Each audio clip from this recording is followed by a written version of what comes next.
Bienvenidos a la presentación del cuaderno 102 del Centro de Estudios de Diseño y Comunicación. En esta comisión tiene como objetivo presentar algunas investigaciones que se llevaron adelante en el programa Estímulo a la Investigación DC.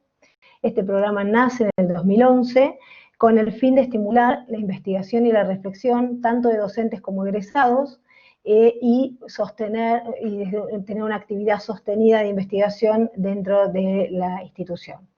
En este caso presentamos el cuaderno número 102, en donde se incluyen todos los resúmenes del periodo de investigaciones que se hicieron entre el 2016 y el 2019, y aparte de los resúmenes se incluyen 6 investigaciones completas, que son las que vamos a escuchar ahora en las presentaciones, las cuales se seleccionaron por la calidad académica y por su representatividad dentro de las temáticas ligadas a las líneas de investigación de la facultad y que enmarcan un poco todas las disciplinas que contamos dentro de la facultad. Dentro del programa ya contamos con un anterior proyecto que devino en una publicación, es el proyecto 8.1, con su correspondiente cuaderno número 63, en donde se presentaron lo mismo, todos los resúmenes de las investigaciones realizadas entre el 2011 y el 2015 y también algunas investigaciones completas. El cuaderno que presentamos hoy se encuentra organizado a partir de 3 ejes que dan cuenta de todo este universo de investigaciones que llevamos adelante en el programa de estímulo. En este caso, los ejes organizan un poco los artículos y la idea es que se van a respetar en el transcurso de estas exposiciones. Por un lado, el eje de enseñanzas y pedagogías del diseño, donde vamos a escuchar a Ariana Beckerman y a Gabriela Sacristani. Por el otro lado, investigaciones ligadas al campo visual y audiovisual, que en este caso vamos a escuchar ligadas a la foto y al cine, y vamos a escuchar a Valeria Stefanini y Eleonora Payaza. Y luego el eje de patrimonio cultural en Argentina, desde la perspectiva del diseño por un lado y del teatro por el otro. Con respecto al teatro vamos a escuchar a Andrea Marrazzi, y vinculado al diseño vamos a escuchar a Marcelo Torres. La idea yo ahora lo que voy a hacer, que estábamos arreglando, que voy a subir el link del cuaderno para que lo puedan bajar directamente en PDF, lo van a tener el cuaderno 102 directamente ahí, el link para bajarlo, y la idea, lo que decía antes María, es que la idea es que en la medida en que vayan exponiendo, los investigadores pueden ir haciendo preguntas o comentarios que yo voy a ir tomando, como para que al final, si nos queda un rato, podamos hacer algunas preguntas para completar las exposiciones de los investigadores. Así que, si les parece, empezamos por Ariana Beckerman, yo te doy el paso y arrancás vos, ¿sí? A ver. Buenísimo. ¿Se me ve? ¿Se me escucha? Bueno, supongo que sí. Bárbaro. Buenísimo. Bueno, como decía Mercedes recién, mi investigación ronda sobre la pedagogía, pero primero me voy a presentar. Mi nombre es Ariana Beckerman, yo soy diseñadora de interiores y soy docente en disciplinas industriales con una especialización en tecnologías de información y la comunicación. Bueno, esta investigación surgió tras varias investigaciones que hice para la facultad, donde lo que, digamos, volcábamos era lo que pasaba en clase, y una de las preguntas más habituales que pasaba en clase, yo, solía dar clase en el 4º año de diseño de interiores, en el último año, en una materia que hace vínculo directamente con el mundo laboral. Entonces, la mayor pregunta de mis alumnas eran, ¿y para qué me sirve esto? ¿Para qué me sirve en el mundo laboral? ¿Cómo uso yo esto el día de mañana en el mundo laboral? Y la verdad que es una pregunta, creo que si no es el 100%, es el 99,9999% de los docentes hemos escuchado. ¿Para qué me sirve esto que me están enseñando? Y era una pregunta que a mí me dio vuelta a la cabeza durante mucho tiempo, y me puse a investigar cómo es el día después, cómo van a aplicar nuestros alumnos el día después. Y una de las cosas que hacía era, nuestros alumnos que empiezan a estudiar en el 2015, en el 2016, en el 2017, en ese momento cuando empezamos la investigación. Iban a terminar sus carreras en el 2020, en el 2022, y iban a empezar probablemente en ese momento a buscar en el mundo laboral, más cercano hacia el 2025, y se iban a encontrar con un contexto nuevo absolutamente, y con algo que a mí me sorprendió muchísimo cuando empecé a investigar, que es que iban a encontrarse con trabajos que en este momento no existen. No están, no los podemos imaginar porque no existen aún. Entonces, ¿cómo enseñar al alumno, cómo prepararlo profesionalmente para un trabajo que todavía no existe? Y esa, bueno, es la pregunta que dio pie a la investigación. La investigación comenzó viendo, bueno, qué se hace en el mundo en este momento. Si obviamente yo no era la única docente que me estaba planteando esta pregunta, grandes organizaciones, grandes ONGs, empresas, instituciones educativas estaban planteando lo mismo, entre ellas, por ejemplo, Microsoft Education. Las universidades de Estados Unidos estaban haciendo investigaciones similares en sus campos de acción, sea en la ingeniería, sea en la agronomía, etcétera, sobre, bueno, qué iba a pasar el día de mañana, cómo iba a ser el día de mañana en cuanto a los trabajos. Y una de las cosas principales que saltaba es el tema de la tecnología, cómo nos iba a invadir invadir en el buen sentido, ¿no? Tecnología en el tema del trabajo. Y bueno, yo empecé a plantearme cómo iba a interferir esto en el diseño de interiores y en la enseñanza del diseño de interiores como disciplina. Bueno, todo esto dio curso a ver qué se estaba haciendo en este momento en la escuela secundaria o qué se iba a empezar a hacer en la escuela secundaria para ver cómo íbamos a recibir nosotros a los alumnos en la universidad, en qué contexto, y cómo los íbamos a tener que preparar o qué hipótesis íbamos a tener que plantear nosotros para poder prepararlos para estos trabajos que aún no existen. Bueno, yo los invito obviamente a leer la investigación completa, pero voy a plantearles ahora algunos parámetros generales de lo que encontramos en esta investigación. Lo que encontramos es que hay ciertos motores de cambio, ciertas cuestiones que no se olviden que esta investigación terminó antes de la pandemia. Les diría que hoy por hoy con todo esto que nos está sucediendo, esto que yo planteaba para el 2025 creo que se adelantó muchísimo. Creo que nos lo tenemos que plantear para bastante antes. Si el título planteaba para los trabajos del 2025, yo creo que hoy por hoy es para los trabajos del 2021, porque todo esto ha hecho que los motores de cambio y que el contexto de cambio se acelerara profundamente. Bueno, los motores de cambio son, digamos, pequeños no, son grandes agentes que se encuentra en la sociedad y que promueven, como lo dice el nombre, un cambio social. Uno de los motores de cambio que se encontraron es la longevidad y el aumento de la población. Esto en el diseño de interiores lo vemos mucho, sobre todo en el diseño residencial y en el gerontodiseño. Y bueno, cómo plantear esta longevidad a través del diseño, cómo enseñarla, cómo explicarla para diseñar para una población que va a vivir mucho más y que va a vivir mucho más de forma sana y de forma cómoda.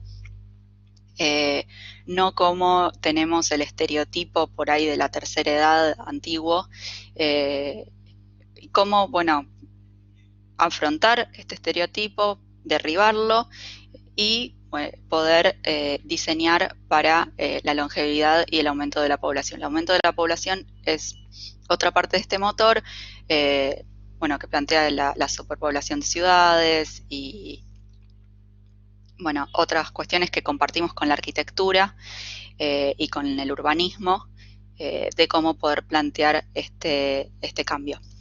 El segundo motor es el aumento de la inteligencia artificial, que nos va llegando de a poco a nuestra disciplina, a nuestra profesión, que comenzó con el AutoCAD quizás, que comenzó con dibujar en vez de a lápiz en la computadora, pero que poco con la inteligencia artificial va planteando desafíos mucho más avanzados. Y se cruza con el tercer motor de cambio, que es el mundo computadorizado. Que bueno, todos en este momento estamos aquí, en este congreso, mediante la computadora. Si no, no sería posible por lo que estamos viviendo ahora. Y muchas profesiones y muchos trabajos hoy son posibles únicamente por la computadora. Y todo lo que esto influye, no solo la computadora, sino el acceso al Internet. Lo que viene encadenado al cuarto motor de cambio, que es el nuevo ecosistema digital. Cómo nos comunicamos, cómo pasamos nuestros momentos de ocio, todo lo que es el contenido virtual, multimedia, videojuegos, el cine y cómo se ha transformado en sus diferentes fases. Y bueno, esto obviamente aplicado al diseño de interiores, cómo van afectando los espacios, ¿no? Todo este ecosistema digital. Todo lo que antes era otro tipo de ocio, otro tipo de entretenimiento, bueno, ahora está atravesado por las pantallas, atravesado por estos espacios que son medio reales, medio virtuales, o medio análogos, medio digitales. Y cómo, bueno, introducir esto en la currícula del diseño interior. El quinto motor de cambio son las superestructuras. Bueno, distintos tipos de superestructuras, tanto en campo económicos, políticos, organizacionales, y cómo, bueno, esto ha modificado la manera en que entendemos el criterio de una organización, de un país, de un Estado, por cómo atraviesan estas superestructuras, que se junta con el sexto y último motor de cambio, que es el mundo globalizado y conectado. Este motor de cambio ya parece un poco como noticia vieja, pero bueno, seguimos en un mundo súper conectado y súper globalizado, y esto, digamos, es como diría la metáfora de hacer una sopa, ¿no? Una vez que uno ha procesado la sopa crema, no se puede desprocesar. Ya no puedo sacar y rearmar la cebolla que estaba dentro de la sopa. Este motor de cambio, este último motor de cambio de la globalización y la conexión, nos llevaba a reflexionar un poco a eso, cómo en este momento estamos tan afectados por la conexión y la globalización, que es algo que prácticamente no se puede deshacer. Veamos ahora en todo lo que es el mundo post-pandemia, que aún así, con fronteras cerradas, con aislamiento social, aún así estamos súper conectados vía computadora y vía internet. Bueno, lo que nos llevó a pensar, bueno, y me llevó a mí a investigar, bueno, entonces, ¿qué enseñamos? Porque seguimos enseñando, al menos en diseño de interiores, seguimos enseñando la historia del diseño, los criterios de espacialidad, todo lo que es dibujo, expresividad. Bueno, pero si no sabemos exactamente de qué va a trabajar mi alumno, qué cosas les puedo enseñar yo para que le pueda servir para un empleo que no sé todavía cómo va a ser, en qué va a constar, qué es aquello que yo le puedo dar particularmente para que se nutra y que le pueda servir en un trabajo del futuro y que no pueda ser sustituido por una inteligencia artificial, por una computadora o por algún otro tipo de profesión, porque esto también está creciendo la superposición de profesiones. Bueno, y nos encontramos con una cierta cantidad de habilidades del futuro que distintas universidades están investigando en este momento, que se supone que no van a poder ser sustituidas por una inteligencia artificial y que son las que tenemos que fomentar para que el día de mañana nuestros alumnos puedan tener aquel trabajo que se cree en este futuro post-pandémico. La primera de ellas, y la más conocida de todas, de la que se habla muchísimo en este momento, es la sensibilidad. La sensibilidad, en el sentido más profundo, la habilidad que tiene el ser humano para sentir, para expresar y para leer situaciones a través de su sensibilidad, cosa que... Perfecto, me quedan 3 minutos, excelente. Cosa que no la tiene una máquina, ¿no? Entonces, nuestra sensibilidad para analizar información no la tiene una máquina, entonces, bueno, esta sensibilidad nos va a permitir conseguir trabajos que una máquina no lo va a poder hacer. Lo mismo con la inteligencia social, ¿no? Por percibir las interacciones sociales, cómo actúan, adaptarnos, este es el tercer camino, la adaptación y la innovación. Los seres humanos tenemos la capacidad de adaptarnos constantemente.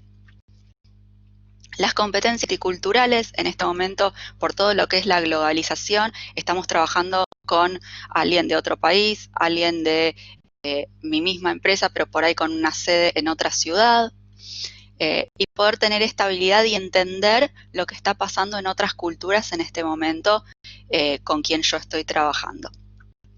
Una de las habilidades muy importantes también es el pensamiento informático.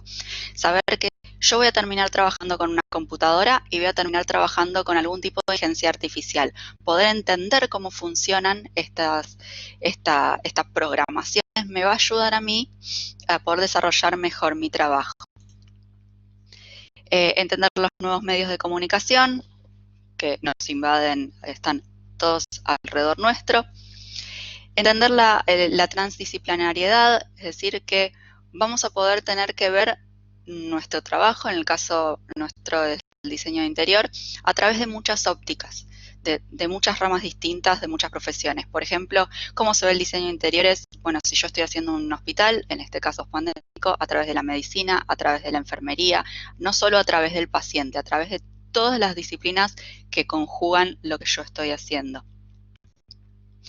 El pensamiento proyectual ya es inherente al diseño, por ende no lo voy a explicar. Y las últimas áreas son el manejo consciente del trabajo cognitivo, es decir, trabajar conscientemente las herramientas de la neurología y la neurobiología que, bueno, empezaron en el PNL y demás, pero bueno, poder trabajarlas a conciencia de todas las disciplinas. Y la colaboración virtual, que en este momento es lo que estamos haciendo. Bueno, con todo esto, para terminar, lo que concluimos es que tenemos que empezar en el diseño de interiores desde el día 1. Desde el día 1 con cuestiones de sensibilidad, de entender al otro con lo que serían las humanidades, la psicología, la sociología, entender que entender al otro es uno de los aspectos más importantes que va a tener el diseñador de interiores en el futuro. Que vamos a tener que integrar sí o sí la programación, que ya no va a alcanzar con CAD o con BIM, sino que vamos a tener que programar, algo que a mí me cuesta muchísimo, pero bueno, es algo que lo vamos a tener que incluir. Vamos a tener que empezar a meternos en el Big Data, que es un tema muy, muy complejo, pero que en el diseño de interiores comercial va a ser, no se va a poder esquivar el tema del Big Data para diseñar todo lo que es comercial. Y que las especialidades van a ser fundamentales. Digamos, no se va a poder terminar en solo diseño de interiores, sino que cada vez que va a haber que especializarse más. Vamos a tener que generar como docentes una enseñanza en T, donde va a haber una base genérica, ¿no? Como imagínense la T invertida, ¿no? Una cosa así, donde la base va a tener que tener todas las generalidades del diseño de interiores y una pata de especialización cada vez más específica en un tema. Para poder insertarse laboralmente en esa cuestión. Es una dicotomía para el docente, es muy complejo porque tenemos que adaptarnos como docentes a un futuro incierto, a contestar preguntas, perdón, termino con esta frase. A contestar preguntas que no sabemos, ¿sí? Porque no las conocemos aún, así que una de las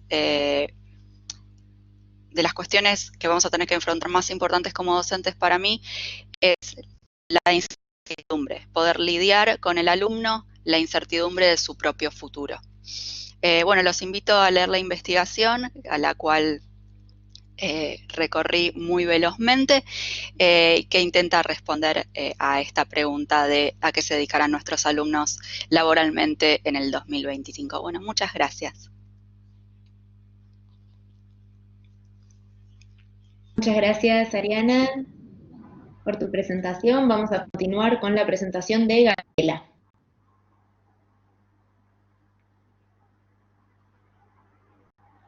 Hola, hola. ¿Se ve bien ahí? ¿Se escucha? Ahí se escucha perfecto. Perfecto, bueno, muchas gracias. Bueno, yo también trabajé con un proyecto áulico en este proyecto de investigación. Concuerdo con mi compañera que si hoy pensamos el escenario actual, tendríamos que volver a hacer una nueva mirada sobre estas producciones, sobre todo aquellas que trabajaban específicamente con tecnología. Yo soy licenciada en artes, soy profesora de esta casa de una materia que se llama Introducción al Lenguaje Visual, que es una materia troncal para varias de las carreras que se dictan en la facultad. Y principalmente el motor de este trabajo surgió porque cuando empezábamos la cursada, muchas veces hacíamos como una pequeña encuesta y recolección de datos de cuáles eran los consumos culturales de nuestros alumnos. Y en un principio encontrábamos que consumían libros, consumían películas, iban a museos, a muestras de fotografía, al teatro, y entonces durante muchos años de la cursada nos dedicamos a ir a museos por momentos, porque nos interesaba trabajar con la imagen y con los objetos culturales, pero en los últimos años encontramos que empezaban a haber otros consumos culturales muy fuertes que tenían que ver con el cine. Entonces, lo que intentamos abordar en este proyecto áulico, donde van a tener respuesta a el trabajo completo publicado, ¿no?, con su bibliografía, es reflexionar un poco acerca de la utilización del cine como material didáctico, específicamente enseñanza universitaria del diseño. Explicó que tengamos que visibilizar algunas articulaciones del cine como objeto cultural y las llegadas a las prácticas educativas, que no iban a estar de ninguna manera exento por tensiones y mediaciones, a los fines de poderse insertar en el ámbito educativo, ¿no? Y poner en relación la construcción de nuevos conocimientos por parte de nuestros alumnos, ¿no? En nuevos escenarios, como se viene nombrando, como lo que estamos vivenciando, en escenarios más tecnológicos, en donde culturales y principalmente la imagen y la visualidad va a empezar a primar sobre otros lenguajes. Nosotros tomamos para esto, bueno, algunos autores que nos ayudaron a pensar la relación con la imagen y con la visualidad, principalmente Inés Dassel, es una autora muy importante para pensar el rol y la función de la imagen desde el punto de vista de la pedagogía, ¿no?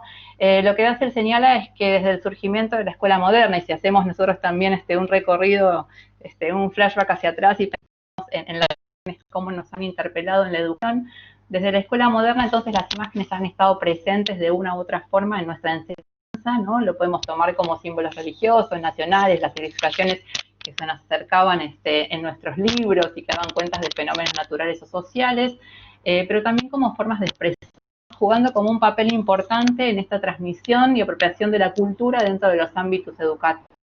Lo que se ha visibilizado en los últimos años, impulsados por las nuevas tecnologías de la comunicación y la información, en relación al uso y la apropiación de las imágenes, que está atravesando de alguna manera hacer en las aulas.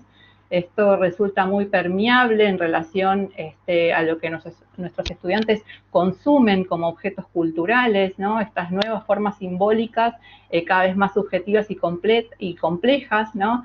Permiten de alguna manera generar un nuevo corpus de sentido por parte de nuestros estudiantes, en donde hay un lenguaje audiovisual que empieza a primar y a interpelar nuestra propia práctica docente. Entonces, inmersos en esta cultura mediática en términos de Misroff, que señala esto de lo multiforme, lo ubicuo. Entendemos que en particular el cine, pero también podríamos pensar en las series y los microrrelatos, estarían conformando un material imprescindible para construir un conocimiento significativo en la actualidad. Quiere decir entonces que hicimos como un pasaje a un nuevo material pedagógico, ¿no? Esto que tomamos al cine como material didáctico en el aula, y empezamos a trabajar entonces a partir de la construcción de secuencias didácticas, tomando para la práctica en acción, para la práctica docente, este material para las clases de introducción al lenguaje visual. Como les dije, esta asignatura es troncal, tiene un proyecto que es un proyecto que participa de lo que es la gráfica Palermo, ¿sí? Pero en donde trabajamos principalmente a partir de secuencias didácticas que comenzaban a articular algunos materiales audiovisuales y también con la bibliografía. Cuando pensamos en la imagen, en realidad lo que pensamos siempre es que este trabajo de la imagen nos permite a nosotros, es una materia un poco para que comprendan si no son de esta casa, es una materia que articula de alguna manera una fuerte impronta teórica en relación a lo que es el lenguaje visual y sus elementos constitutivos, pero que tiene una bajada también práctica, ¿no? Hay un ida y vuelta, ¿no? entre dos tipos de sistemas, aquel que es que apunta más a los sentidos, a lo semántico, y otro más a lo sintáctico, si se quiere. Entonces empezamos a pensar la imagen siempre como disparadora, ¿no? Esta posibilidad que nos da la imagen cuando la ponemos en clase, en uso y en circulación, que nos permite trabajar con nuestros estudiantes y partir de una curiosidad ingenua, ¿no? Que le permite al estudiante también poder posicionarse como un sujeto activo de conocimiento. Es importante porque pensamos que es una de las primeras materias que cursan, entonces toman una actitud activa, crítica, reflexiva, para luego, a medida que van pasando las clases y van transitando el mundo universitario, pasar a un conocimiento epistemológico. Esto lo tomamos de Freire, ¿no? Pasar de un saber, pasar a un saber enseñado, a un saber sabio, ¿no? Entonces, lo que fuimos haciendo cuando construíamos esta investigación es, por un lado, servía también para pensar la propia práctica docente, ¿sí? Pero también lo que permitía era como construir dos escenarios, digamos, de investigación muy rizomáticos entre sí, ¿no? Por un lado, trabajar en la necesidad de construir un marco teórico válido para abordar el cine, ¿sí? Para que el cine no sea solamente una imagen más o meramente ilustrativa, ¿no? Al servicio de fuentes escritas, ¿no? Sino como un fuerte motor de cambio y de acción dentro de ella. Y por el otro lado, lo que íbamos haciendo es pensar la misma práctica y construyendo secuencias didácticas que sean significativas, ¿sí? Para nuestros estudiantes y que nos permitan de alguna manera trabajar esta permeabilidad en términos de, ¿no? Entre lo que es el uso del objeto cultural, en este caso en la práctica académica, ¿sí? Entonces establecer esta permeabilidad entre lo académico y lo cultural, ¿no? En dónde estarían estas permeabilidades que de alguna manera estarían transformando la práctica educativa, porque nos encontramos en escenarios diversos y cambiantes.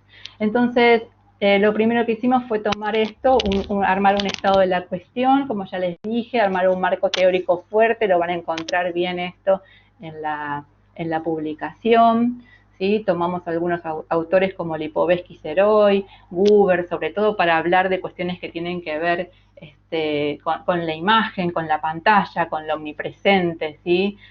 Con la civilización de la imagen en términos de Roman Guber, ¿sí? En que habitamos en esta sociedad en donde la imagen adquirió una centralidad inédita. Piensen que, bueno, ese trabajo se escribió hace un par de años y esto, como decía mi compañera, es algo que hoy se ha acelerado a pasos agigantados, ¿no?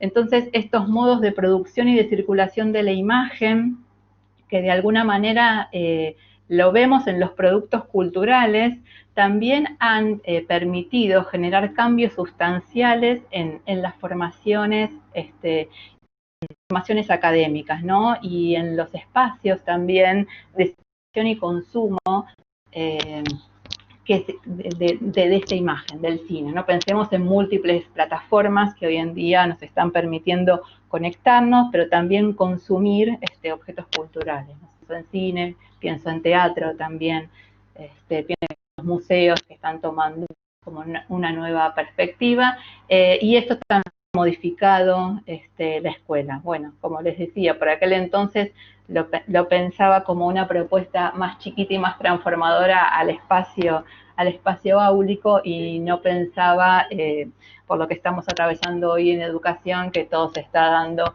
a través de plataformas y de nuevas mediaciones.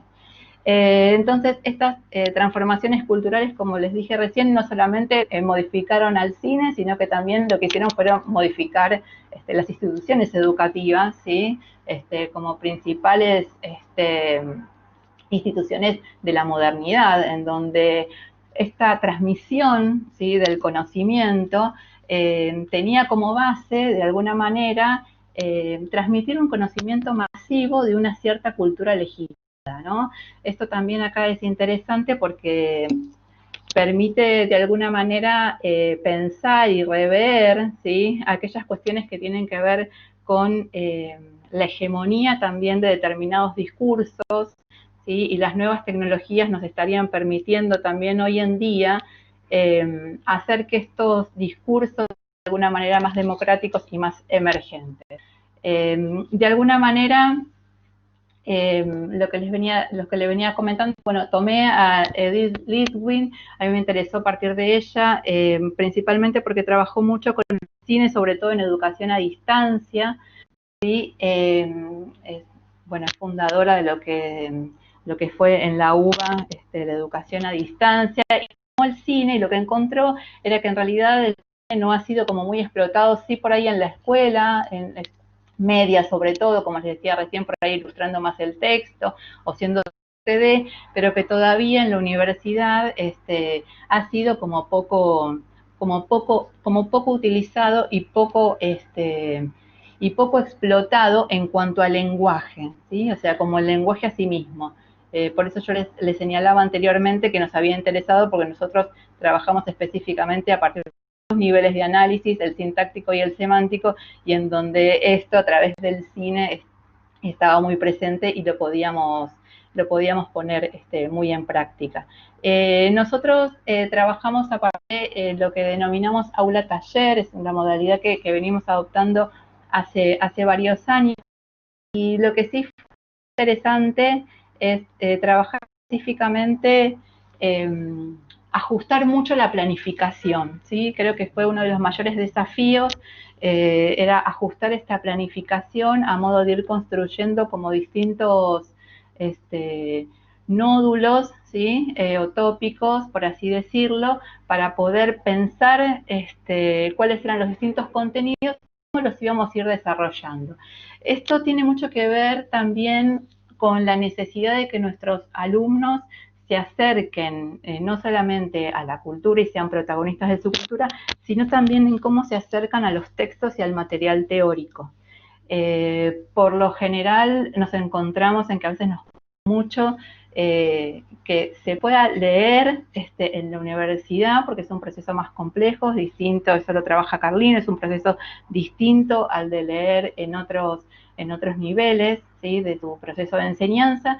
En la universidad empieza a ser un poco más complejo las lecturas que empiezan a abordar, entonces íbamos armando como distintos corpus, tanto de imágenes, atravesados sobre todo por películas. Esto fue todo un recorrido en un cuatrimestre de distintas películas que iban entretejiendo y articulando contenidos, objetivos, ¿sí?, material teórico, pero siempre trabajando a partir de distintas que fueron articulando nuestra práctica durante la cursada.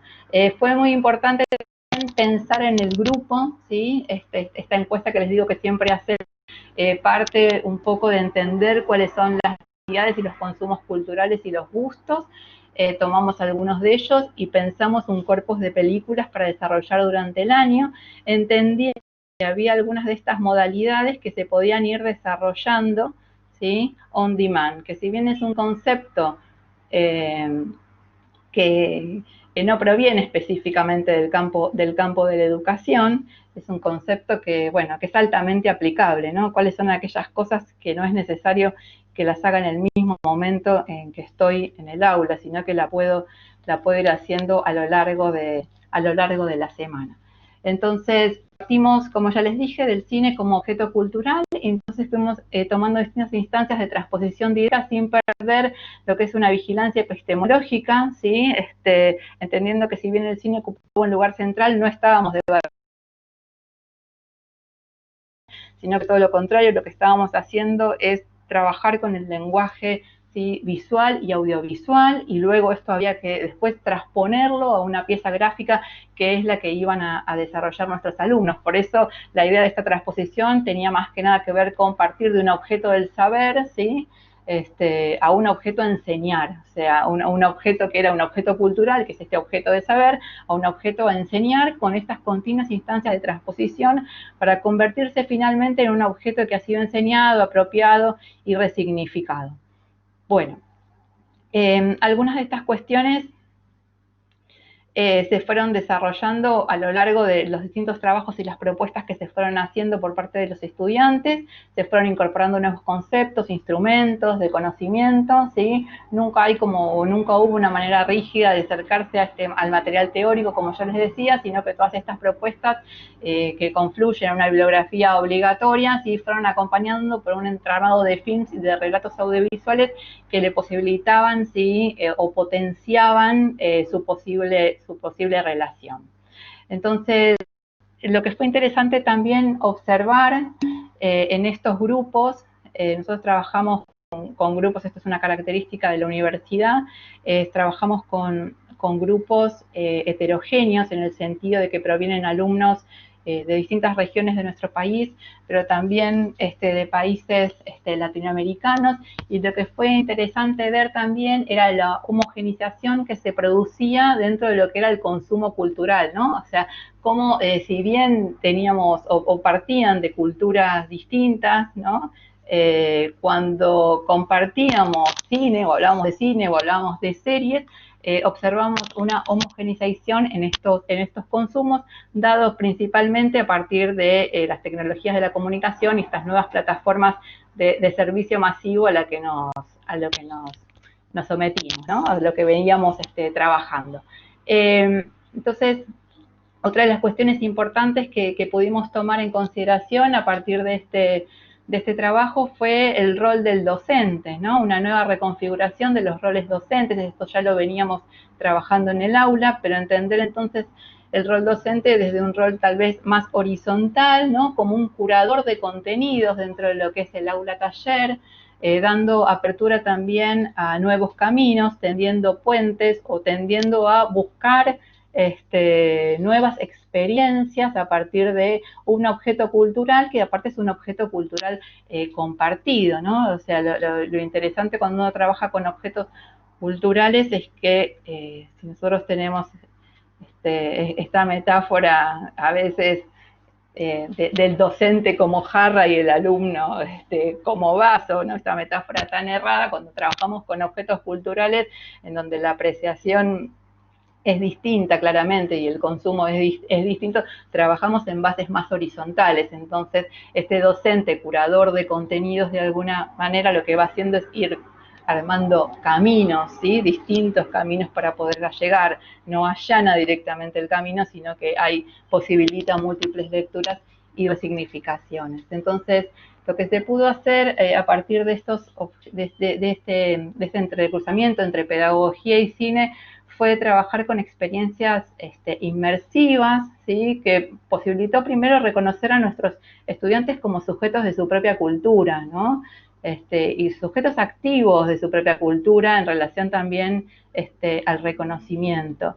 Y comprender principalmente que entonces que los aprendizajes no tienen que acontecer solamente a un nivel analítico-cognitivo, sino que es imprescindible, esto es como también como una manera de concluir, sino que es imprescindible avanzar hacia una experiencia que sea emotiva estética en la práctica formadora, ¿no? O sea, que nos atraviese, que permita configurar aprendizajes más profundos. Gaby, ya estamos con el tiempo, sí. Tenemos que seguir cerrando porque bueno, no nos vamos a... Dale, cerrá y ya. Perfecto, ya estaban, me quedaba nada más que nada más hablar de los alumnos, pero en realidad cuando hablamos esto de prácticas más significativas, estamos hablando de un rol más profundo en cuanto a nuestros alumnos, que apropiarse del conocimiento, pero también lo que resulta interesante es que modifica también el rol de la universidad, en el sentido de que se exceden algunas formas hegemónicas de ejercer la práctica, ¿sí? Centrada en estos saberes académicos y que permiten ser más permeables, ¿sí? A la cultura de su tiempo. Bueno, les agradezco, espero que lean el trabajo y bueno, nos seguimos escuchando. Gracias. Muchas gracias, Gabriela, por tu exposición. Aprovecho para recordarle a los participantes que pueden ir dejando preguntas en el chat grupal, así las retomamos en el cierre de la comisión. Ahora vamos a seguir con la presentación de Valeria. Valeria, ¿estás por ahí? ¿Querés activar cámara y micrófono? Acá estoy. Perfecto. Ahí, ¿me escuchan? Escuchamos si te vemos bien. Perfecto, fabuloso. Bueno, buenas tardes a todos. Mi nombre es Valeria Stefanini, yo soy historiadora del arte, estoy sobre todo especializándome en temas de arte contemporáneo y sobre todo en vinculación con la fotografía. Esos serían como los ejes sobre los que estoy trabajando, investigando. Y digamos, lo que une un poco esas relaciones tiene que ver con los usos del cuerpo en el arte contemporáneo y los usos del cuerpo específicamente en la fotografía. Para esta investigación, dentro del grupo de investigaciones de acá de la Universidad de Palermo, trabajé en relación al autorretrato. Así que bueno, voy a contarles un poquito cómo fue el desarrollo de esta investigación y algunos de los temas por ahí que me parecen más interesantes como para reflexionar así brevemente en esta exposición. Es totalmente distinto a lo que venían comentando las otras compañeras, pero bueno, junto a ellas me sumo que es una investigación mucho más larga, después la pueden leer en el cuaderno, yo les hago simplemente una reflexión acerca de algunos hilos que me parecen como los más importantes y medulares, como los que construyen, ¿no? Un poco esta investigación.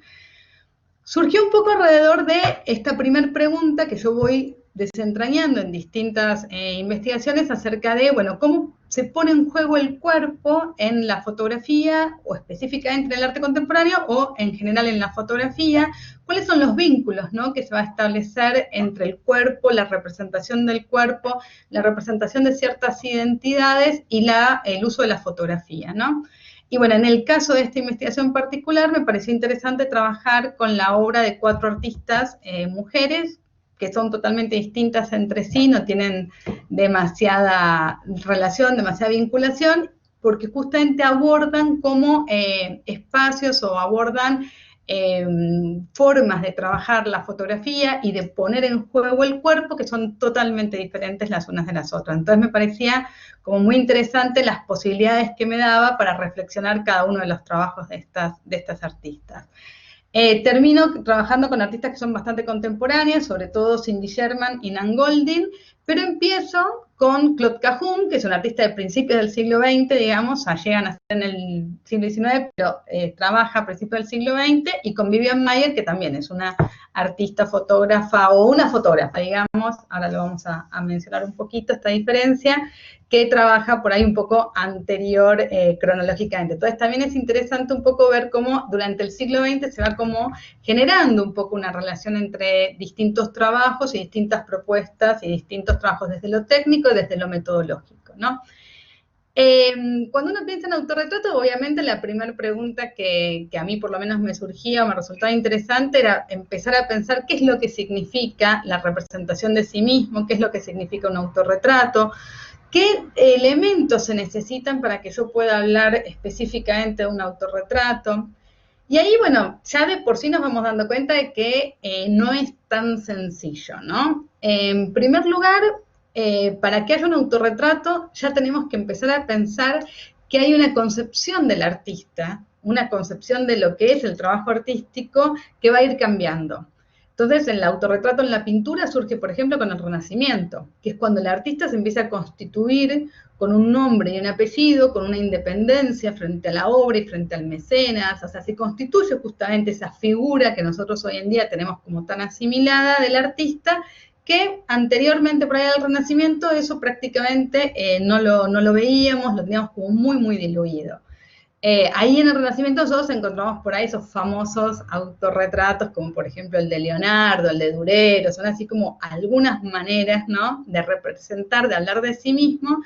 Y ahí, bueno, me parecía también interesante empezar a pensar, ¿no?, qué es lo que un artista está tratando de construir cuando está mostrando su propia imagen, ¿no? Desde qué lugar muestra su propia imagen y cuáles son estas construcciones que se pueden hacer. O sea, se muestra como artista, bueno, por ejemplo, ¿no? Yo en el trabajo trabajo mucho con el ejemplo del autorretrato de Durero porque justamente, ¿no?, es un autorretrato en donde el artista no está presentándose a sí mismo como un artista, sino que se presenta como una figura de un caballero adinerado, más un intelectual, ¿no?, que un trabajador manual. Entonces es interesante empezar a pensar que desde el autorretrato los artistas están construyendo un punto de vista ideológico que después se va a sustentar en muchos de sus otros trabajos y que constituye la parada, digamos, desde donde piensan su propia obra, desde donde piensan su propio lugar como artistas y desde donde empiezan a tratar como de teorizar un poco el ámbito artístico, ¿no? Yo elegí trabajar con estas artistas porque, bueno, justamente me parecían como muy distintas entre sí.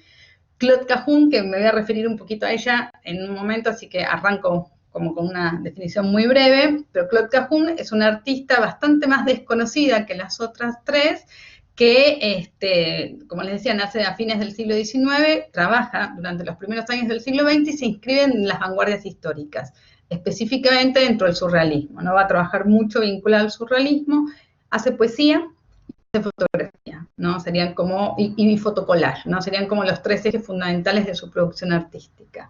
Y después, la figura de Vivian Maier. La figura de Vivian Maier a mí me daba para trabajar un montón de cosas sumamente interesantes, porque Vivian Maier es una artista, o es una fotógrafa que saca muchísima cantidad de fotos, pero que nunca expone, no se forma como artista, no se define a sí misma como artista, no participa dentro del mundo artístico de ninguna de las ciudades en las que ella vive, o sea, se mantiene totalmente por fuera de los circuitos y de los recorridos artísticos, ¿no? Vivian Maier va a ser descubierta ya cuando está muerta. En realidad las primeras fotos de ella se conocen un poquito antes de que ella muera, pero la persona que encuentra las fotos la localiza a ella, y ella ya había fallecido recientemente, y de una manera totalmente azarosa se encuentran sus fotografías, ¿no? Estaban en un depósito, tiradas, arrumbadas, y cuando ella deja de pagar el depósito, el dueño tiene que subastar los bienes que se encuentran ahí adentro, y los muchachos que estaba queriendo escribir un libro sobre la ciudad de Chicago compra las cajas pensando que podía haber fotos antiguas de la ciudad.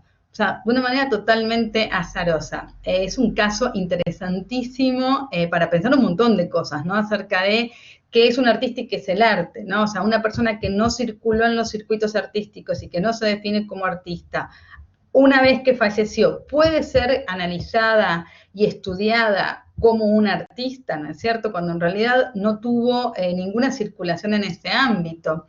Y por otro lado también, ¿qué pasa específicamente con la fotografía? Alguien que no estudia y no tiene ninguna formación académica, ni técnica, ni siquiera autodidacta medianamente tradicional, o sea, ni siquiera fue a tallercitos, o sea, no hizo ninguna formación, no tuvo ningún vínculo con lo artístico. Realmente es muy difícil en otra disciplina que pueda ser artista, pero bueno, la fotografía también, como la posibilidad del dispositivo técnico, ¿no?, nos permite poder pensar en una persona que sin ninguna formación, simplemente con una intención y con un interés y con una inquietud y con una, no sé, vocación fotográfica muy fuerte, pueda construir un corpus de obra que es interesante, ¿no? La historia de por si les interesa la historia de ella, está muy narrada en un documental que se llama Finding Vivian Maier, que es muy interesante, donde habla la persona que encuentra las fotografías, y FOLA iba a hacer una muestra que se suspendió por la pandemia, pero que supuestamente ni bien pueda volver a abrir FOLA, va a hacer una muestra sobre la fotografía de ella. La verdad que es un corpus de obra muy, muy interesante, ¿no? Entonces, bueno, yo en el trabajo analizo un poco esta situación, ¿no?, que nos genera cómo mirar unas fotos que probablemente nos llaman la atención, nos interesan, nos resultan como muy enriquecedoras de una persona que no sabemos bien cómo encuadrar dentro del circuito del arte, ¿no? Por ejemplo, cuando el chico que encuentra las fotos se las quiere vender al MoMA, el MoMA no las puede comprar porque dice, bueno, no son producciones artísticas. Bueno, hay todo un debate a raíz de eso que me parece que es súper interesante y hace, ¿no?, un poco de nuestras definiciones acerca del arte, cómo construimos estas definiciones acerca del arte.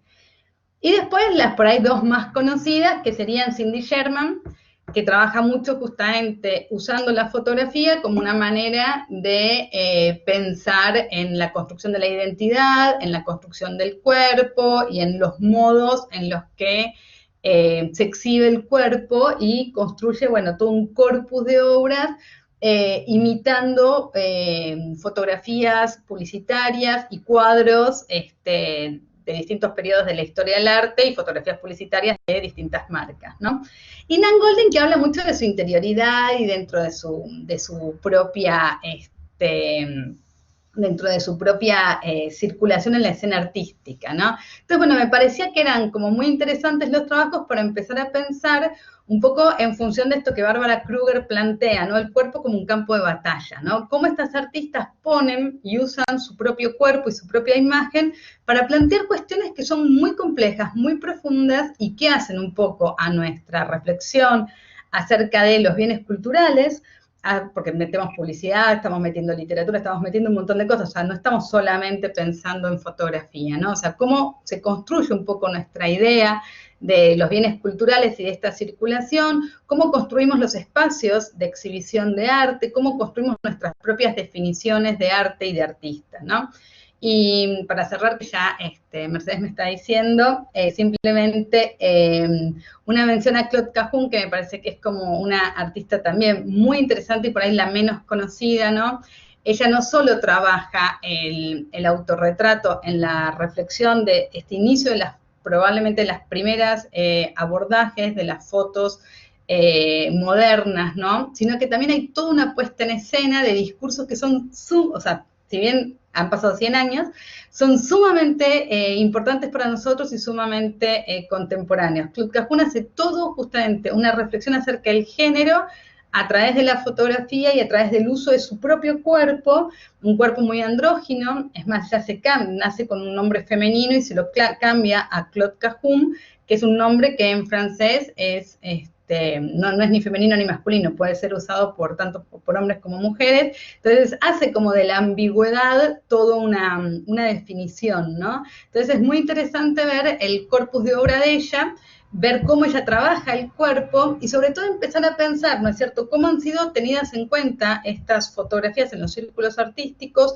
qué capacidad han tenido de llegar y de circular dentro de los círculos artísticos, porque la verdad es que de las 4, probablemente la obra de Cindy Sherman es la que más institucionalizada está, la de Claude Cahun y la de Vivian Maier quedan como totalmente por fuera de los ámbitos de exposiciones, y la de Nan Goldin siempre se encuentra así como en estas problemáticas, ¿no? Entonces me parecía también interesante pensar, bueno, cómo las artistas hablando sobre sí mismas y haciendo toda una puesta en escena, ¿no?, del yo a través de las fotografías, iban cuestionando y poniendo como en juego ciertos conceptos acerca del arte, de la fotografía, del cuerpo, del género y de un montón de cosas que en estos 100 años para nosotros siguen siendo importantes y siguen siendo muy interesantes. Así que bueno, la investigación obviamente es como mucho más, ahonda mucho más en detalles, pero es un poco la idea general de lo que estuve trabajando.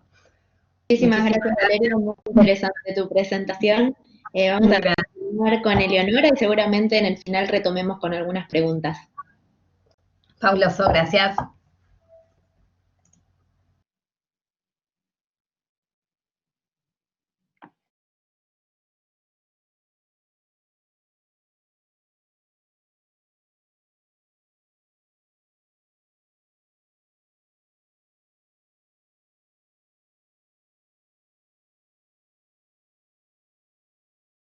Pero no me deja, ¿puede ser? Ahora sí, ¿no? Ahora te escucha, no escuché qué dijiste al comienzo, discúlpame. No, Ay, que no podía compartir video, pero me parece que ahora estoy compartiendo. y ahora te ves y te Bueno, escuchas perfecto. bárbaro, gracias. Bueno, gracias a todos y a todas por estar acá escuchando del otro lado, aunque sea de forma virtual en este congreso tan particular. En mi caso, más parecido a lo que presentó Vale recientemente,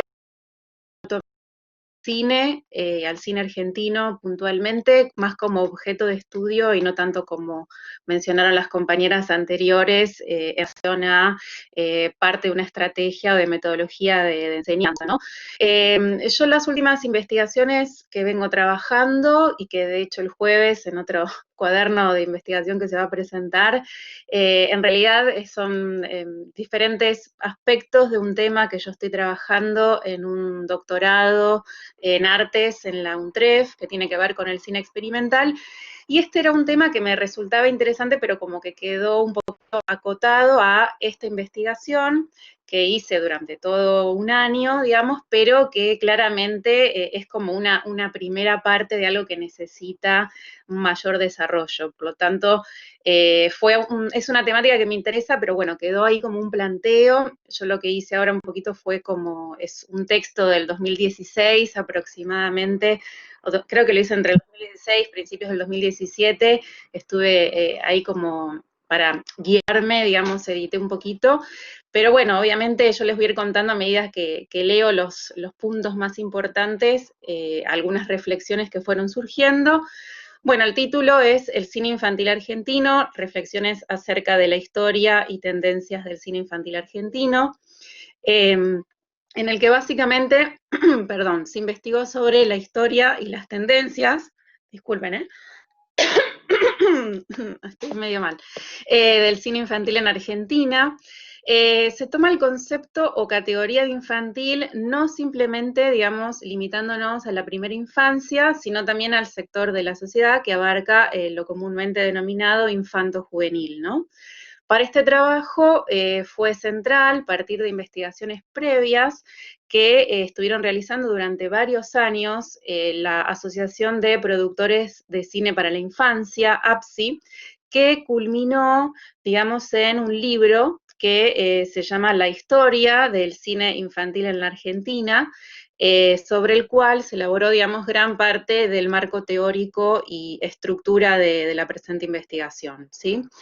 Para esto yo tomé 4 films a partir de 2 recortes. Por un lado, el cine infantil, cuyo destinatario principal es el público infanto-juvenil, ¿no? Los films seleccionados para esto fueron Upa en Apuros, una película animada de 1942 de Dante Quinterno, y Manuelita, otra película animada de 1999 de Manuel García Ferré. Por otro lado, digamos, esto como 2 películas cuyo destinatario principal, como decíamos, es un público infanto-juvenil, ¿sí? Y por otro lado, un cine infantil, pero desde el punto de vista de los protagonistas de estas películas, en donde niños y niñas jóvenes son los protagonistas, pero cuyo destinatario de estos films es un público adulto, digamos, ¿no? Para esto, los films seleccionados fueron Crónica de un niño solo, de 1965, de Leonardo Fabio, y La niña santa, del 2004, de Lucrecia Martel. La selección de estos films se basa básicamente en un recorte conceptual por pertenecer a momentos muy disímiles, ¿no? No solo de la cinematografía argentina, sino también del contexto sociopolítico del país. Básicamente, bueno, ¿cuál fue el objetivo de este trabajo? Poder realizar un análisis sobre la representación de los niños y niñas jóvenes argentinos en el arte cinematográfico, sobre los distintos imaginarios sociales, sobre la infancia, ¿no?, que en diversos momentos del cine nacional han sido representados y aludidos, y también digamos, los films estudiados, estos que mencioné recién, responden a necesidades recreativas y estéticas, ¿no?, propiamente de los niños y de las niñas, o si por el contrario son simples y estereotipadas construcciones de los adultos, quienes construyen y producen los films, que básicamente responden a leyes del mercado. Entonces, eso por un lado, ¿no?, como más relacionado con el objeto de estudio. Luego, desde el punto de vista de lo académico y lo pedagógico, también se buscó generar una fuente de consulta y de interés por parte de, obviamente, graduados, alumnos de carreras de comunicación audiovisual, como también plantear la necesidad de incorporar materias, ¿no?, vinculadas al cine infantil en carreras universitarias audiovisuales que o no existe, digamos, la materia, por decirlo de alguna manera, en las currículas de estas carreras, o si existe, digo, lo que es cine infantil o cine infanto-juvenil, o es una sola materia dentro de, no sé, un programa de 40, o un seminario específico, pero digamos, no se tiene en cuenta como una, digamos, problemática específica del campo audiovisual, ¿sí? Entonces, como hipótesis, digamos, que se plantea, ¿no?, es si básicamente la representación de los y las niños y niñas jóvenes en el cine argentino responde a los imaginarios sociales sobre la infancia que se dieron en distintos momentos de la sociedad argentina, mas no alude a necesidades recreativas y evolutivas propias de ellos. De esta forma se pudo comprobar cómo el cine sintetiza de alguna forma la visión del artista sobre el universo infantil, como también los imaginarios sociales sobre la niñez que circulan en la sociedad de las épocas mencionadas en cada film. Todo esto en desmedro, digamos, de investigar las verdaderas, ¿no?, y genuinas necesidades de esparcimiento y entretenimiento de los niños y de las niñas, para luego generar productos audiovisuales acordes, ¿no?, a estas verdaderas necesidades. Entonces, solamente, como mencionaron mis compañeras anteriores, marco teórico, bibliografía y demás lo van a poder encontrar y leer en la investigación completa, pero un poquito qué pude rescatar de cada uno de estos casos del corpus que yo elegí.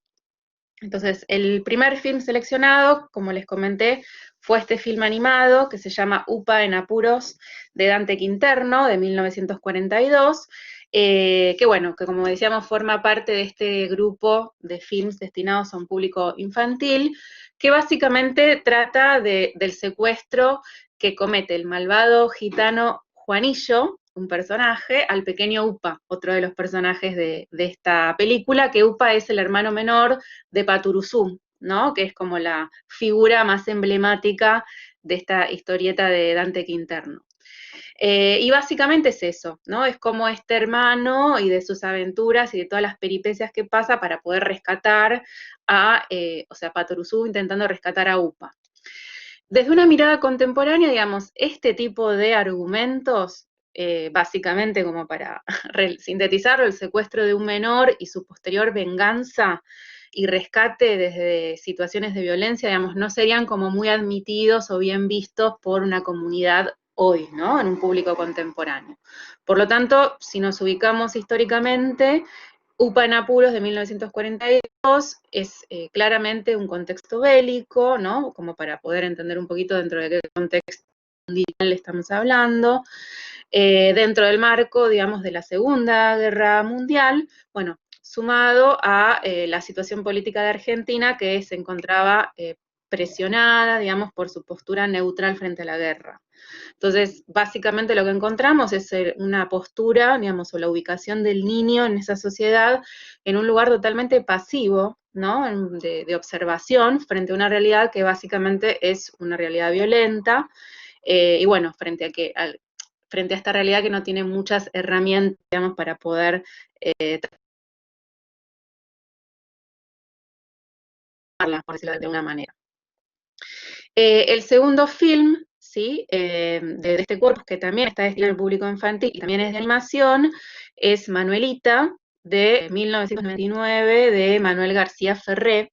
Y en este caso el modelo de niño o niña joven, mejor dicho, que se replica, es el modelo, digamos, canónico, por decirlo de alguna manera, en el que la unidad familiar,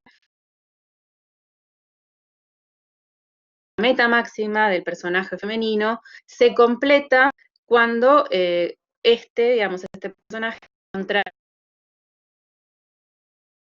con un ser del sexo opuesto, ¿sí?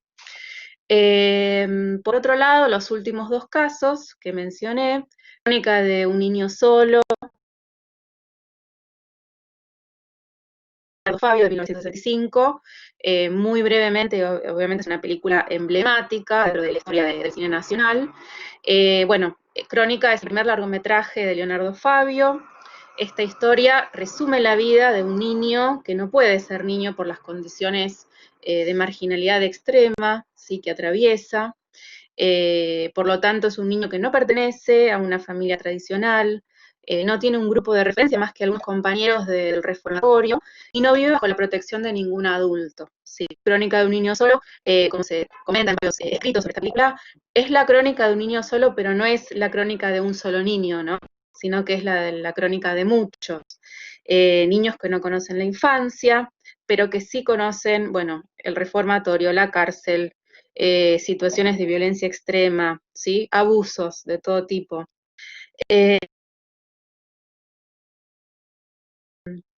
Por eso, de alguna manera, Crónica de un niño solo tiene muchos elementos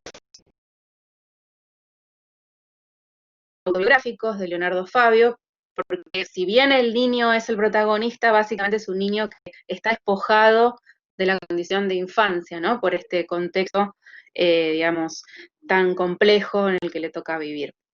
Es un film que recrea la visión de un adulto, que en este caso es el propio autor, ¿no? Atravesada por matices personales, por matices emotivos e ideológicos, y la visión de un director, obviamente, muy lúcido, como lo fue Leonardo Fabio, que manifiesta una realidad que no todo el público desea encontrar, ¿no? En una sala de cine.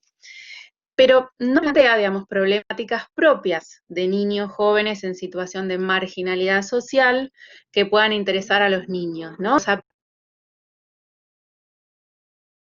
poco como espectadores directos, sino que básicamente apunta a un público que puede llegar a sentir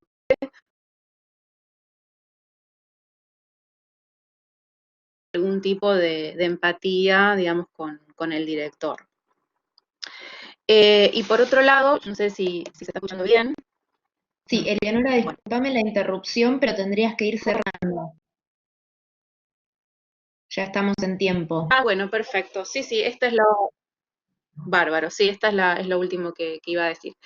La Niña Santa es una película de Lucrecia Martel,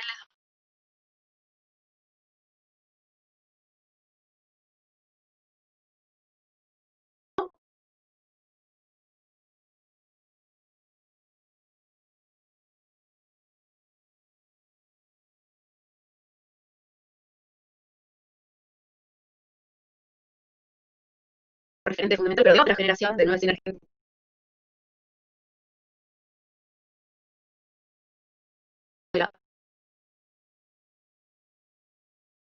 que de alguna forma, como decimos, refuerza la hipótesis, ¿no? Porque tanto en Crónica de un niño solo, de Leonardo Fabio, como La Niña Santa, la representación de los niños jóvenes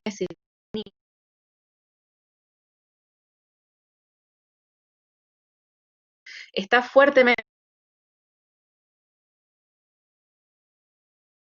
marcada por las historias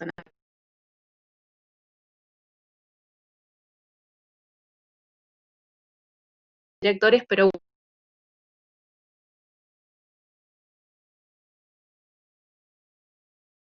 claramente dejando un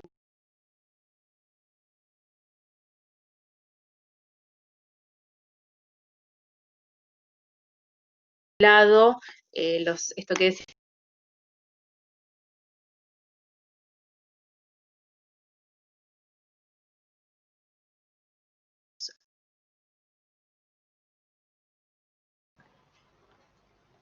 Leonora, no te estamos escuchando, debes tener mala conexión. Intereses.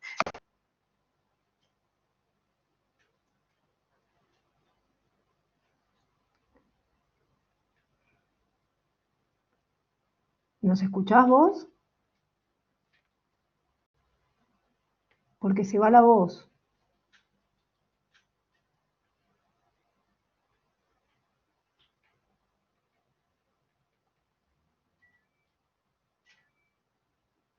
Bueno, si les parece, seguimos con Andrea hasta que pueda retomar la conexión Eleonora Vallaza. Andrea, ¿seguís? Sí, hola. ¿Se me escucha bien? Perfecto. Bueno, muchas gracias. Bueno, mi nombre es Andrea Marrazzi, soy profe de Introducción a la Investigación en la universidad, pero también soy profe de dramaturgia, estoy dentro de lo que es el área de teatro y espectáculos. Esta investigación es genera, digamos, un aporte disciplinar, es un poco el objetivo trabajar sobre el área de la dramaturgia. Yo, si bien soy licenciada en dirección teatral, me especialicé en lo que es la dramaturgia y estoy muy abocada a lo que es la investigación de la dramaturgia nacional, sobre todo a principios de siglo. Esta indagación en particular trabaja sobre la figura de Leónidas Barletta. Leónidas Barletta es un exponente del teatro nacional, sobre todo del teatro independiente nacional. Leónidas Barletta fue llamado el impulsor del teatro independiente. Sabemos que en nuestro país el teatro independiente es muy superior en porcentaje a lo que es un teatro comercial o un teatro oficial. Por ende, me parece como súper importante como revalorizar a aquellos pioneros que han dado cauce a todo lo que es teatro independiente o alternativo y popular. Leónidas Barletta es reconocido como periodista, como escritor y como creador y fundador del reconocido Teatro del Pueblo, y muy conocido también como director teatral por las puestas que realizó sobre textos de Roberto Arlt, que fue él quien le inculcó, digamos, a Arlt que empiece a escribir teatro. Fue él el que le insistió y le inculcó para que empezara a escribir teatro y quien dirigió las obras de Arlt dentro de lo que es el Teatro del Pueblo. Es muy conocida la figura de Barletta, también muy controversial, porque dicen que era una bastante autoritaria dentro de su rol de director teatral, pero es muy conocida y respetada por sus puestas, por todo su trabajo y por la difusión que le dio al teatro independiente en la época. Pero no es conocido ni reconocido por sus obras, porque él, además de ser escritor de narrativa y literatura y de cuentos, también escribió teatro. Digo también escribió teatro porque es algo que la mayoría de la gente no desconoce, porque sus obras no fueron reeditadas. Entonces, mi objetivo principal para esta investigación fue como revalorizar e indagar en todo su trabajo dramatúrgico. Y también intentar, desde una hipótesis, encontrar ciertas innovaciones o recursos escriturales dentro de su corpus de obras dramáticas. Para esto tomé dos obras específicamente, que son su primera obra, que se denomina Odio, y una obra escrita en 1956, que se llama La Edad del Trapo. Estas obras son muy difíciles de conseguir porque no han sido reeditadas. Otras de sus obras ni siquiera fueron editadas, con lo cual para conseguirlas es incluso necesario ir a Argentores. Y sus textos fueron muy poco representados, ¿sí? Muchos de ellos representados luego de la muerte del autor. El autor nace en 1902 y fallece en 1975. Bien, Los objetivos, como les contaba, de la investigación tenían que ver con esto, con revalorizar esta figura y generar también un corpus que pudiera, un material teórico que pudiera reconocer ciertos recursos estilísticos del autor y de sus obras. También porque tienen sus obras una meta discursiva. Se trabaja en sus obras algo que se denomina metateatralidad, que es el teatro dentro del teatro, ¿sí? El teatro reflexionando dentro de una obra de teatro. Otro objetivo tenía que ver con analizar las culturas y empezar a revalorizar algunas innovaciones que fui encontrando dentro de su dramaturgia y reconocer una ideología política de izquierda muy marcada dentro de estos propios personajes. Entonces, me propuse trabajar con estas dos obras, también para reconocer como hipótesis a esta figura como un posible ícono dentro de la dramaturgia previa a la dictadura, ¿sí? Él fallece en 1975 y toda su dramaturgia es previa, con lo cual reconocerlo reconocería también una figura nacional previa a la dictadura que me parecía muy importante destacar. Bueno, todo lo que es estado de la cuestión, estado del arte y marco teórico, mi compañera Leonora lo van a encontrar y lo pueden reconocer dentro de la investigación. Lo que sí me gustaría destacar es que yo conseguí un montón de material en cuanto a la bibliografía de este dramaturgo, pero muy poco acerca de sus textos dramáticos. Con lo cual, el único acercamiento a una investigación analítica acerca de alguna de sus obras de teatro solo estaba relacionada a una de las publicaciones de la Edad del Trapo, en donde el investigador Luis Ordaz había realizado cierto ensayo propio de esta obra y su análisis.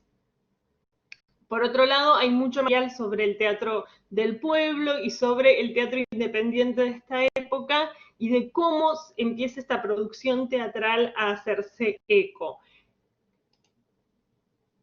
Bien, algo que quiero decir también es que otra cosa que encontré fueron los manuales y analicé los manuales del actor y del director, que eran unos manuales que escribió Barletta que tampoco son reconocidos porque tienen de alguna manera poca validez en el actor de hoy en día o en las puestas en escenas en la actualidad, pero me parece también un material fundante de reconocer cómo era el método y el mecanismo de producción dentro del teatro independiente de ese momento. Bien, como les decía, analicé dos obras específicas que son La Edad del Trapo y Odio. La Edad del Trapo es de 25 años posterior que Odio y se ve un crecimiento muy grande de él como autor. Y se ve también como en La Edad del Trapo ya empiezan a aparecer inspiraciones europeas de estas textualidades que aparecen metateatrales, que aparecen y vienen directamente del teatro europeo.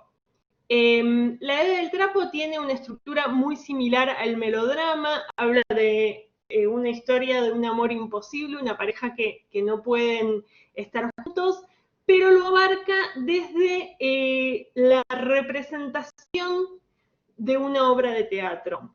Es decir, ellos ensayan esa obra de teatro, que es la obra de teatro. Por eso decía esta idea del metadiscurso. Esto provoca dos cosas. Por un lado, reflexiona sobre lo que hablaría la obra de teatro, que tiene que ver con las clases sociales, y por el otro lado, reflexiona sobre el teatro de la época. El teatro de la época venía un poco a manifestarse en contradicción a un teatro previo establecido y legitimado. Entonces, este nuevo teatro popular tenía como otras dinámicas de producción. Sobre esto, reflexiona la obra y genera un paralelismo entre la estratificación de los roles del teatro y las clases sociales. Cómo se ven las clases dentro también de los roles teatrales. La edad del trapo se denomina así porque también hace una crítica acerca del prejuicio que genera en la sociedad la imagen. ¿Sí? Digo, es una obra muy profunda que tiene como muchas líneas temáticas y por momentos sí tiene algunos, como hoy podemos ver, errores en su estructura, por eso también es que se lo niega como un poco como dramaturgo, porque hay algunos errores en su estructura, pero son fundamentales y fundantes los aspectos innovadores que tiene la obra. Otra cosa que tiene la obra es un carácter bastante adoctrinador. Es una obra bastante didactista, pedagoga, siempre en función a dar luz, a dar voz a la ideología de este autor. Siempre con una mirada de ideología política de izquierda, con un mensaje al final de la obra en función a establecer algunos parámetros de los que el autor quería hablar. Tiene también intertextos relacionados a Gorki, con quien también comparte cierta ideología, e incluso intertextos clásicos, como pueden ser de Shakespeare, otros autores que también estaban siendo representados en la época. Por otro lado, hace fuerte crítica a la Iglesia, hace metáforas religiosas, por eso decía esto que trabaja distintas líneas temáticas, reflexiona sobre el existencialismo y genera algo que es muy clásico en nuestra historia del teatro popular, que son los personajes, las tipificaciones de personajes buenos, personajes malos, personajes reconocibles, muy típicos, muy relacionados también al melodrama. Esto con respecto a la edad del trapo, y por otro lado, este recurso metateatral es bastante original dentro de la dramaturgia de la época.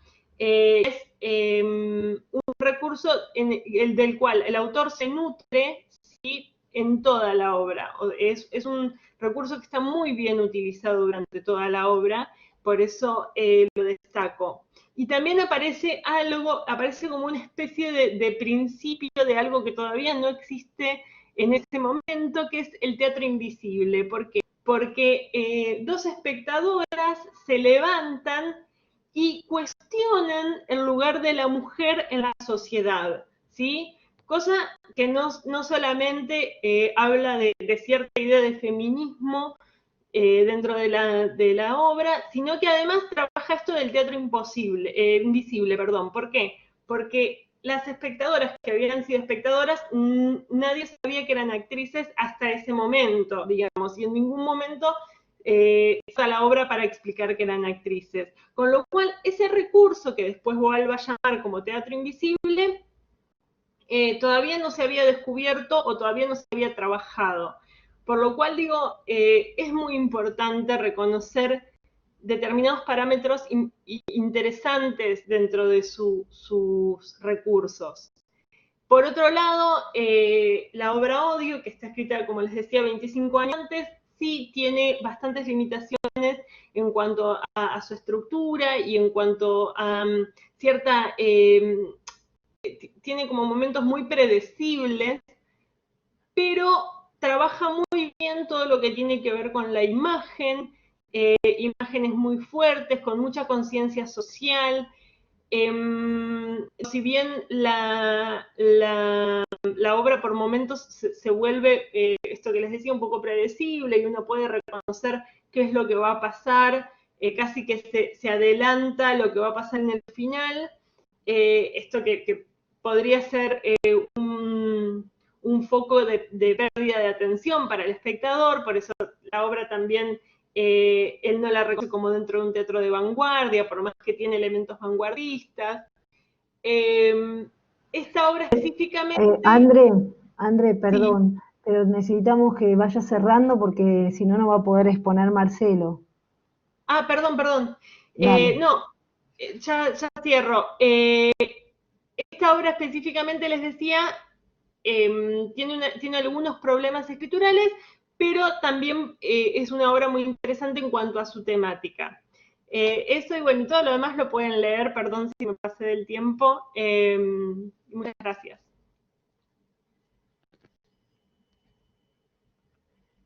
Muchas gracias a vos, Andrea. Continuamos con Marcelo.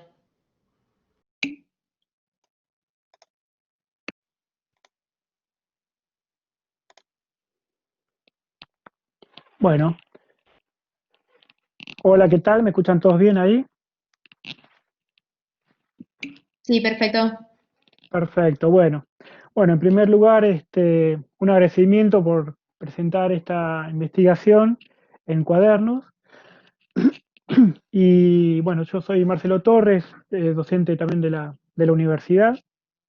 El tema que abordo en este caso es una especie de estado del arte, en el cual abordo algo interesante que es el diseño como gestión del patrimonio. Entonces abordo reflexiones discursivas y líneas de acción según una recolección bibliográfica entre el 2006 y 2017 en Argentina. Eh, Algo que también voy a pasar un pequeño chivo porque este es un estado del arte. Hay un caso de estudio que lo abordo también en el marco de investigación de la Universidad de Palermo en el primer día que se está dando en esta semana. En este caso, bueno, es más que nada como el estado del arte, ¿no?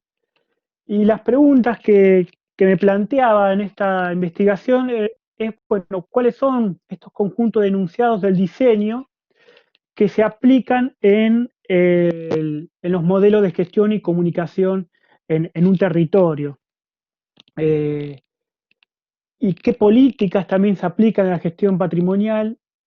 Otras preguntas también, ¿qué fundamentos teóricos y metodológicos circulan particularmente entre el diseño gráfico y la gestión del patrimonio cultural? Me parece interesante porque, como bien había comentado en la exposición Adriana, son trabajos que están en desarrollo, en vías de desarrollo. Entonces, me pareció que el diseño en esta cuestión que está trabajando con territorio, con una territorialidad, con la cultura y con una comunidad, bueno, son campos que se están abriendo hoy por hoy. Este trabajo, como bien decía antes, fue a través de una recolección bibliográfica y bueno, y observa el diseño, según Herbert Said, que es el diseño como que se basa en un conocimiento proyectual, pero como resultado del uso de estrategias para cumplir ciertos fines. Y comprende a su vez diversas dimensiones, por eso también abordo acá, dentro de las dimensiones que aborda Nob o Ledesma, en el producto objeto, es decir, en aspectos epistemológicos y en la planificación. En estos dos puntos, en estas dos dimensiones, abordo el diseño gráfico y patrimonial del diseño. Después, el aspecto del proceso proyectual, bueno, ahí ya lo abordo, como bien decía, en un caso de estudio, y también pasó otro chivo, otro anuncio, el jueves de 10 a 12, también dentro de este marco de investigaciones, estoy abordando el aspecto más proyectual. Entonces, bueno, el análisis que fui abordando en todos estos, en esta recopilación bibliográfica, observo que es aplicable al diseño tres modelos básicos. Uno que es muy conocido, el modelo de diseño y planificación, lo utiliza, por ejemplo, el caso de Andrade, lo utiliza Barrandegui. Se utiliza mucho en gestión de diseño cuando uno aborda casos más iniciales y son evaluaciones de situaciones competitivas tanto internas como externas. los conocemos todos, son el típico, el uso de la matriz FODA, que tiene, bueno, etapas de diagnóstico, ver relaciones de estas variables, sus dimensiones en la comunicación, ver sus fortalezas, oportunidades, debilidades, amenazas, y bueno, y como evaluación es observar este control de las modificaciones sin alterar el plan, ¿no? Por eso este tipo de modelos se acerca más a los más premeditados, lo que yo llamo tras de escritorio. Porque después están los otros tipos de modelos. Son modelos que, si bien el anterior apela a un aspecto cultural de recurso económico dentro del patrimonio, los otros dos modelos son modelos más emergentes porque actúan con participación con la comunidad, es una participación social. El segundo modelo de estos que estoy mencionando es el cultural. Lo van a ver en los trabajos de Margolin, de Galán. Se emplea mucho cuando hay un consenso para hacer algún esfuerzo o reestructurar algún cambio dentro de un proyecto, ¿no?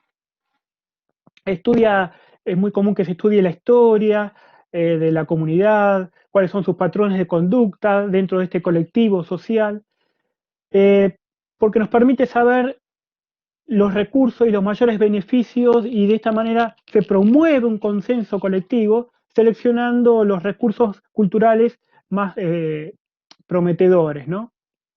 Entonces, bueno, obviamente hay una especie de replanteo en forma conjunta, pero sin desviar la tradición cultural, en común acuerdo con la comunidad. Por eso, este tipo de gestión es muy comúnmente denominada gestión asociada, ¿no? A diferencia de la anterior, que es más como una gestión en sí. Y bueno, obviamente tiene un concepto de cultura más integral, de vida, creada histórica y socialmente por la comunidad. Y después, por último, dentro de estos dos que estamos hablando de modelos emergentes, está el de aprendizaje. Lo utiliza mucho el diseñador Senar. Van a ver que en sus proyectos de Manos del Delta están los trabajos de él. Se desarrolla generalmente cuando las personas aprenden lo necesario sobre una situación y experimentan en base a las medidas tomadas. Entonces van descubriendo sus virtudes, sus debilidades, empiezan a accionar, reflexionan sobre ese accionar, experimentan nuevamente y bueno, hasta ahí conservando un patrón que va funcionando dentro del proyecto. Realmente este tipo de modelo es una autogestión asistida. El diseñador es como que asiste más que interviene, ¿no?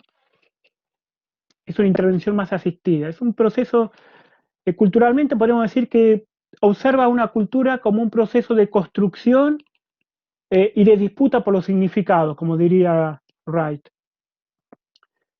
Entonces, para ir cerrando un poquitito esta investigación, creo que acá el diseño se encuentra construyendo su propio espacio, como bien decíamos antes, a nivel teórico, metodológico, a partir de un trabajo interdisciplinario. Hay un desplazamiento del rol del diseño de productor a gestor de proyectos. Trabaja con productos no industriales, en este caso en el que fui abordando, como bien decía antes, aborda la territorialidad, la cultura, la comunidad, y hay una actividad social que se trabaja por consenso y de modo participativo, en el cual el diseñador acompaña ese proceso. Entonces, y para ir terminando, el diseñador, o el diseño, mejor dicho, el diseño como gestor contribuye a identificar los problemas, a buscar soluciones creativas y a capacitar en el diseño de prototipos. Me parece que este camino que se está abriendo y que ya hace tiempo se está abordando, y en el caso de Argentina, a partir de la crisis del 2001, a través de la activación de sitios patrimoniales, bueno, empezó a darse un auge en el cual el diseño interviene cada vez más en interdisciplinario en estos proyectos, ¿no? Así que bueno, eso es un poco lo que van a encontrar en esta investigación que está ahí en Cuadernos. Muchísimas gracias. Bueno, gracias Marcelo. Ya terminamos con las presentaciones del cuaderno. No sé, no apareció ninguna pregunta en el chat. No sé si alguien tiene alguna pregunta o algún comentario, porque igual estamos con muy poco tiempo. Bien. Yo lo que quería hacer, yo ya les volví a subir el link del cuaderno 102, y lo que voy a hacer también es subirles el link del catálogo de investigación, en donde van a poder ver todas las investigaciones completas. Hay más de 140 investigaciones del programa Estímulo a la Investigación, y ahí también van a tener todas las investigaciones de los resúmenes que aparecen en el cuaderno, que si bien están solo resúmenes, pueden ver todas las investigaciones en ese catálogo. Así que, bueno, agradezco a todos las presentaciones. No sé, Leonora, si querés hacer algún cierre o algo que quedó medio perdido por la conexión, tu final.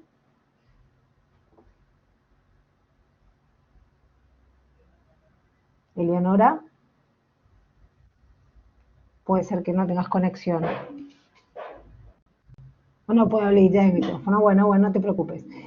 Bueno, entonces agradezco a todos y damos cierre a la comisión. Muchas gracias. Gracias, Muchas gracias, Mercedes Pombo, por la coordinación de esta comisión del Congreso, y también gracias a todos los expositores y las expositoras que nos acompañaron hoy. En el chat van a encontrar el link que compartió Mercedes para acceder al cuaderno, y también le agradezco a todos los participantes por estar presentes, por quedarse hasta el final de esta comisión, e invitarlos a la siguiente, que es Currícula, Estrategias Pedagógicas y Recursos Didácticos, que empieza a continuación. Lo último que les recuerdo es que todas las comisiones de esta semana quedan grabadas y van a estar subidas en nuestro sitio web a partir del mes de agosto. Muchísimas gracias.